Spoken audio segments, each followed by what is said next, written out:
Introdução à teologia. Por que uma introdução?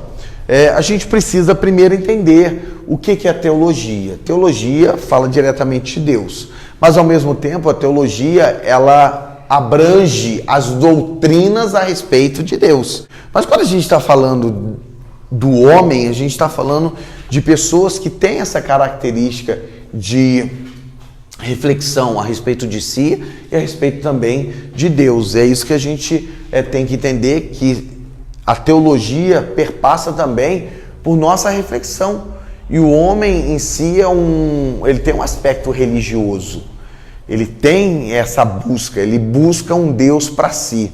Todos criam deuses, seja a ciência, seja um Deus da Bíblia ou um Deus que vai dominar o seu coração e que você vai se mover em cima disso. Todos nós precisamos de alguma coisa que a gente acredite e que isso que a gente acredita, de certo modo, se torna o nosso Deus. O que domina o nosso coração torna um Deus, assim como um ídolo. O ídolo não é apenas uma imagem de um santo. O ídolo é tudo aquilo que domina o teu coração e tira o lugar de Deus. Então, o teu carro pode se tornar um ídolo. Então, esse é o grande desafio que a gente tem, de não permitir que coisas dominem o nosso coração para que Deus esteja sempre no centro. Romanos 2, 14 ao 16. Quando, pois, os gentios que não têm lei procedem por natureza de conformidade com a lei, não tendo lei, servem eles de lei para si mesmos. Estes mostram a norma da lei gravada no seu coração, testemunhando-lhes também a consciência e os seus pensamentos, mutuamente acusando-se ou defendendo-se, no dia em que Deus, por meio de Cristo Jesus, julgar os segredos dos homens de conformidade com o meu evangelho. Paulo está dizendo o seguinte: existem pessoas que não conhecem a lei de Deus, não tem a Bíblia, mas há algo na mente deles e no coração que direciona, que traz uma concepção de justiça. E para ele, a concepção de justiça é um sinal da percepção humana da existência de Deus. A justiça é um atributo divino, e pessoas buscarem a justiça é algo que é uma centelha divina na mente da pessoa. A justiça, pode ser que eu não consiga lembrar a história toda. C.S. Lewis, ele se converteu justamente por causa da concepção de bem e mal. Ele começou a filosofar a respeito do bem e do mal, e ele conseguiu entender que se existe o mal, deveria haver o bem. E havendo o bem, ele diz, então por que existe o mal? Aí ele entendeu que o mal é um parasita. O mal não tem existência própria. O mal, ele usa aquilo que existe, o que é bem, para poder se manifestar como mal. E ele então, nessa percepção dele, ele diz assim, cara, existe um Deus. E ele então escreve os diversos livros que ele tem, e até Cristianismo Puro e Simples, é uma reflexão que ele faz dentro do período da Segunda Guerra Mundial. Ele tinha um programa no rádio que as pessoas ficavam questionando, a respeito da existência de Deus diante de uma guerra que estava dizimando nações, famílias, acabando com tudo. E ele então, na reflexão dele, ele vem apresentando como Deus se movia dentro desse contexto. Um livro bem interessante para se ler. O homem tem características. Uma criança, ela tem uma característica de evidência de Deus, seja da justiça, da fidelidade, do amor. Há povos que eles não foram ensinados a respeito do amor e da fidelidade à esposa ou ao esposo, mas dentro dele há algo que aponta para isso. Pachacuti, que era um rei inca, ou um sacerdote, aí eu tenho que reler o livro de novo, que é aquele livro que eu falei, Fator Melquisedeque. Eles serviam ao Deus Sol. E um dia ele falou, ele pensando, ele diz, nós servimos ao Deus Sol. Mas por que as nuvens conseguem bloquear um Deus? Não é possível. Se a nuvem bloqueia um Deus, quer dizer que a nuvem é mais poderosa que um Deus. Então, na realidade, ele diz, não, então tem que haver um Deus muito maior do que o Deus Sol, que nem nuvens, nem nada possa impedi-lo de se manifestar. Que nossa origem vem de Deus, então como nós saímos de Deus, a gente tem características em nós que vincula a fonte de existência. Então, o homem é um ser religioso, isso a gente não pode negar. O homem faz deuses para si. A gente cria isso. O homem tem essa necessidade de se relacionar com o que é sobrenatural. Salmo 42, verso 1 diz: como suspira a corça pelas correntes das águas, assim por ti, ó Deus, suspira a minha alma. As pessoas têm essa necessidade. As pessoas buscam. Lógico, nem todo mundo vai conhecer o Deus que quis ou quer ser conhecido, que quis se revelar, mas a alma humana tem essa sede. Pater, a fonte, ele é a fonte, então por ele ser a fonte, todos têm essa semente. Quando Deus fez o homem, ele nos fez imagem e semelhança. Eu sei que hoje existe uma soberba da razão, e quanto mais a pessoa estuda e vira um cientista, parece que ele mais se afasta de Deus. Mas a razão é o que nos deveria nos aproximar mais de Deus, porque Deus nos fez a imagem e semelhança dele. Quanto mais nós usamos a nossa razão, mais nós nos identificamos com Deus, o Deus que nos criou com essa capacidade. É óbvio que a queda do homem faz esse homem distorcer do conhecimento de Deus, mas até a Idade Média, o fim da reflexão, ela conduzia a Deus.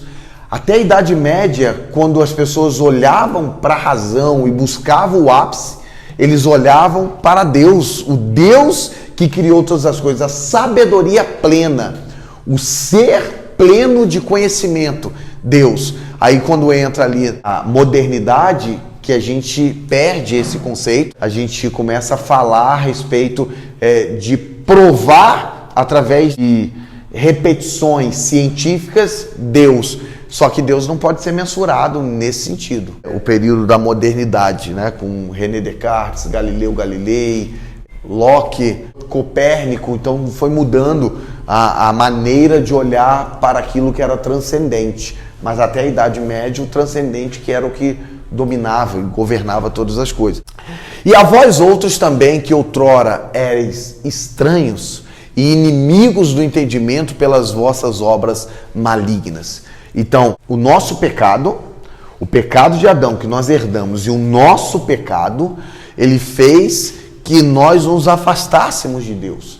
Então, ele diz que éramos estranhos e depois nos tornamos inimigos de Deus. Aí ele diz, mas pelo sangue da cruz nós fomos pacificados e reconciliados com Deus. Mas a Bíblia diz que o que o homem tinha de afinidade com Deus, por causa do pecado e do distanciamento, ele se tornou estranhos. E a obra desse homem nos fez inimigos de Deus. Distanciamos tanto que no final nos tornamos inimigos de Deus. Então a essência estava lá. Mas a estranheza e a busca da própria vida nos fez perder essa essência de viver com Ele. Mas Ele diz que nós somos pacificados e reconciliados com Cristo pela morte da cruz, pelo sangue que foi vertido. Então, esse homem, por ser um ser religioso, ele sempre busca, de certo modo, uma reflexão teológica. Não estou falando teológica no sentido da Bíblia. Teológica no sentido do divino, de você buscar uma essência que transcende a você, que está além da sua vida. E a gente vai buscando isso, às vezes em fases diferentes a gente vive essa realidade. Ela olha aquilo e diz assim, tem que ter um sentido para isso, não pode haver uma beleza tão profunda sem um ser tão poderoso e belo que tenha criado isso que é tão belo e extraordinário. Quando a gente olha para esse ser humano que tem a questão da espiritualidade, que busca isso, eu costumo dizer, algumas pessoas falam de 3 perguntas que todo ser humano faz. São perguntas pertinentes à vida, são perguntas da vida. Origem, de onde viemos? Tem pessoas que fazem isso mais cedo, tem pessoas que fazem mais tarde, mas ela sempre faz assim, de onde nós viemos? O livro Não Tenho Fé Suficiente para Ser Ateu, ele fala sobre essas perguntas. Identidade, quem eu sou? O homem, ele tem essa pergunta, são perguntas filosóficas, mas que são pertinentes a essa conexão espiritual que a gente está buscando. Propósito, o homem quer saber que a existência dele parte de um pressuposto de algo maior, que o destinou para algo, que o aponta para um caminho. Moralidade. A gente tem essa característica de perguntar, como eu devo viver? Porque nós somos seres morais. Aquilo que o apóstolo Paulo falou do homem, que ele é sem lei, mas quando ele olha para as questões da vida, ele tem algo dentro da mente dele que o acusa, que o aponta como certo ou como errado. E esse tipo de coisa que a gente percebe a respeito da moralidade. A gente sabe uma maneira certa de fazer as coisas, ou pelo menos tem uma noção. E a questão do destino, né? Para onde vamos? O ser humano tem essa pergunta. E depois da morte, para onde eu vou? É um grande desafio, né? Você lidar com pessoas que já estão no leito de morte, que ela não tem a percepção de Deus, o desespero, o olhar triste, porque ela não tem a ideia do destino. Então, as respostas a essas perguntas, de certo modo, dependem também daquilo que a gente acredita a respeito de Deus. A religiosidade a respeito do futuro, a respeito de Deus, é uma questão também que a gente tem, que nos conecta à existência de Deus. O homem tem isso, como eu falei, centelhas ou sementes do homem em relação ao divino. Então, a teologia é uma das respostas que há. Há pessoas que buscam a resposta na ciência. Há pessoas que buscam respostas em outras religiões. Mas é uma resposta teológica, na busca de Deus. E quando eu falo teológica nesse sentido, eu não estou colocando o Deus pessoal, um Deus com personalidade. Porque a filosofia grega apontava para aquilo que era além do homem, transcendente. Mas esse Deus que a filosofia apontava não era um Deus com personalidade. Quando a gente olha na Bíblia, um Deus que se revela é um Deus que dá a conhecer a sua cara. Ele se manifesta e ele se apresenta como uma pessoa, é um Deus pessoal, ok? Que é diferente da filosofia. Então, quando a gente está pensando nessa busca de Deus na teologia, o cristianismo tem dois desafios. Qual é o primeiro desafio? O desafio teológico, de preservar fundamentos, estabelecer alicerce e construir bases. É o quê? É a gente ter a Bíblia como fundamento da nossa fé. Então, a Bíblia é uma base e um alicerce que nós temos. C.S. Lewis, ele usava uma ilustração a respeito da experiência e a respeito das escrituras. Ele falava o seguinte: o que é melhor? Você vê um quadro de uma praia, você está ali no quadro, tem lá a areia, a onda, o sol, o pôr do sol lindo, ou você está na praia, pegando a onda no pé, a brisa, o sol lindo no horizonte, era esse o termo. O que é melhor? O quadro ou estar lá? Ele diz, estar lá ao vivo, é muito melhor. Mas ele diz assim, mas se você entrar no mar e quiser cruzar o mar e chegar do outro lado, você quer essa experiência ou você prefere um mapa? O mapa, quem sabe ler o mapa, porque um mapa também, para quem não sabe ler, não vai servir para nada. É uma carta de localização.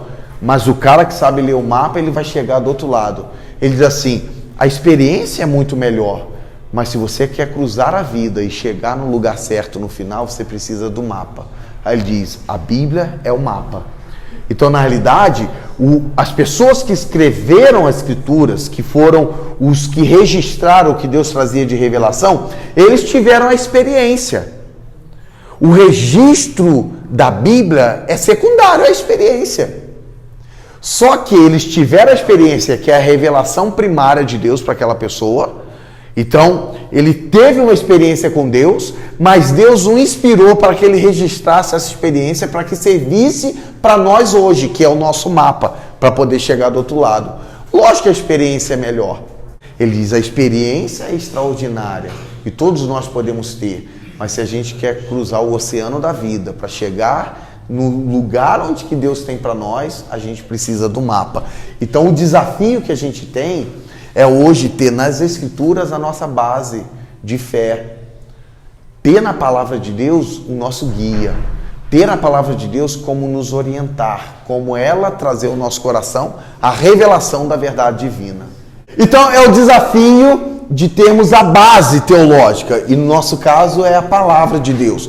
E o segundo desafio é o desafio espiritual, de considerar as demandas e anseios do Espírito, o lugar do significado da oração e do relacionamento pessoal com Deus. Então a gente tem tanto que ter o fundamento, mas a gente também não pode ser frio a ponto de desconsiderar a experiência da revelação de Deus, porque há coisas que Deus revela ao teu coração, mas que precisa ao mesmo tempo ter um alicerce e um fundamento para que isso seja estabelecido. Então é o grande desafio que a gente tem, não anular a nossa experiência, mas que essa experiência não seja maior do que aquilo que é a base. É o desafio que nós, cristãos, precisamos viver. Então, o grande desafio nosso é justamente buscar uma teologia mais espiritual e uma espiritualidade mais teológica. Então eu tenho que ter uma vida sensível a Deus, de ouvir a sua voz, mas eu também tenho que ter isso pautado na palavra de Deus, fundamentado ali.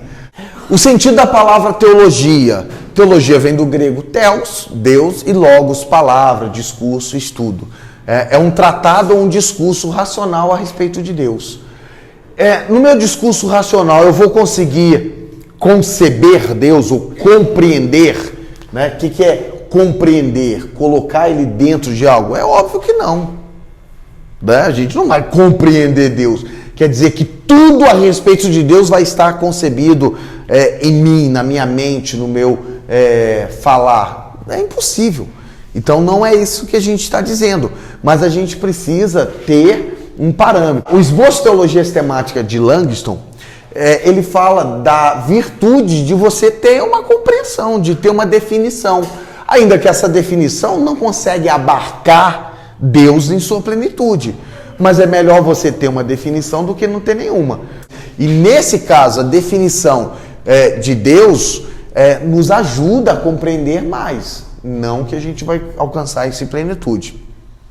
O termo doutrina significa ensino, instrução, e pode ser usado também no sentido de teologia. Teologia é um estudo específico sobre Deus.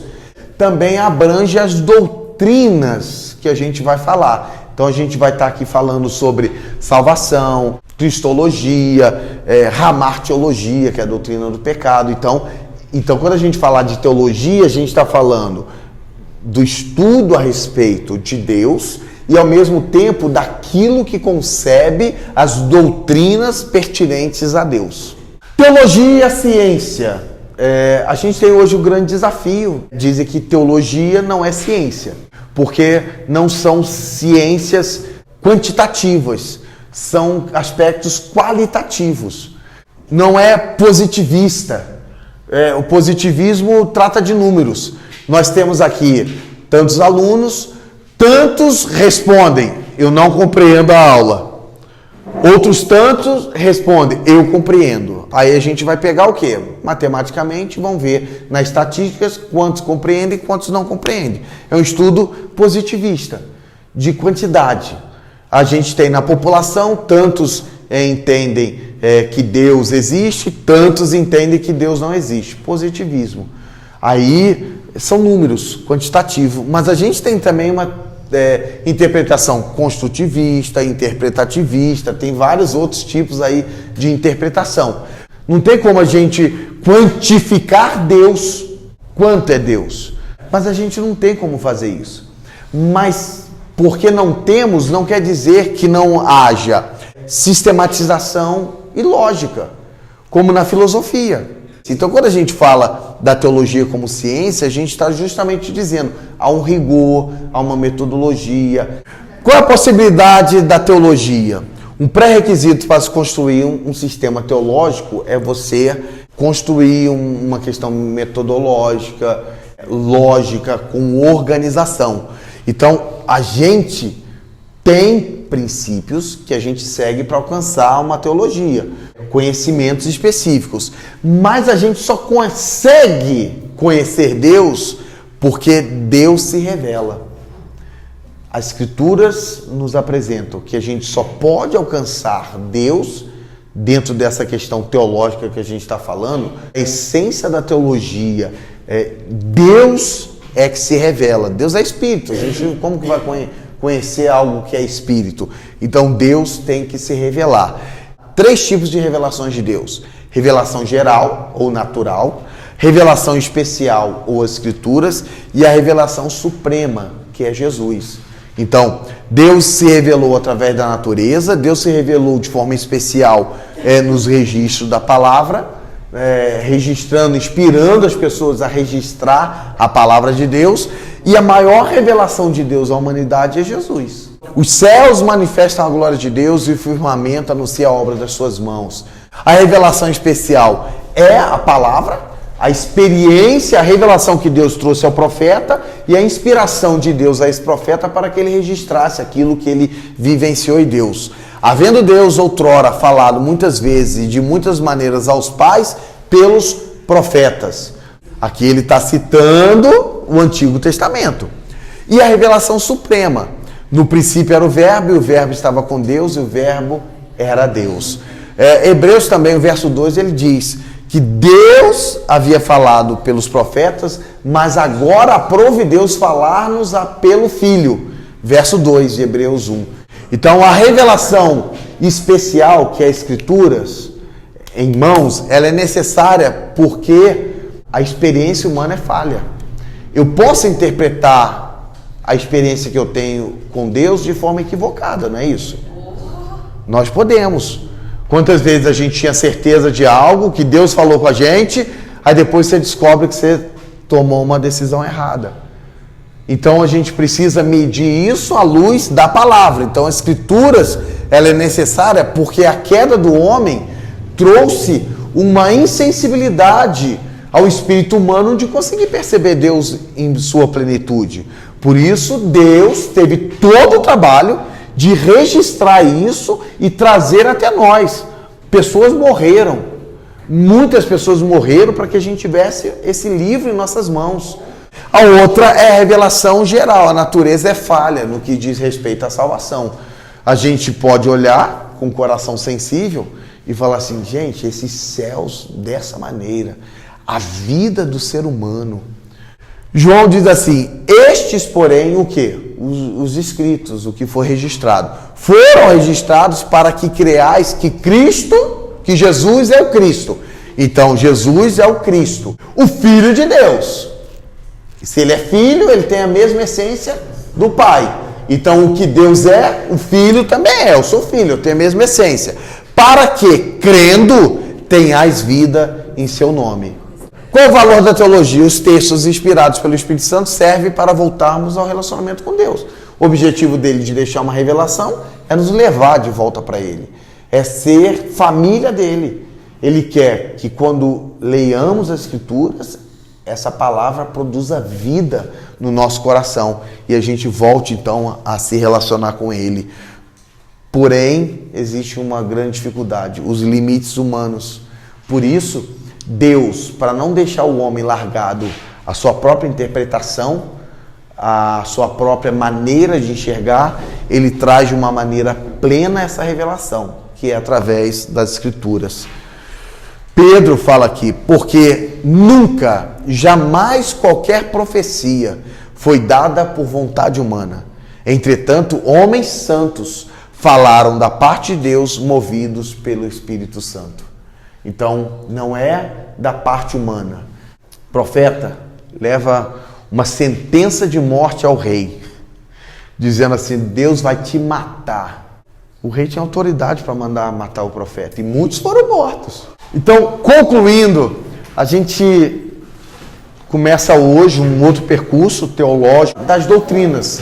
A gente vai falar tanto de teologia como estudo de Deus, mas como teologia, as doutrinas pertinentes ao estudo de Deus. É o que a gente vai estar conversando aí na próxima aula, tá bom?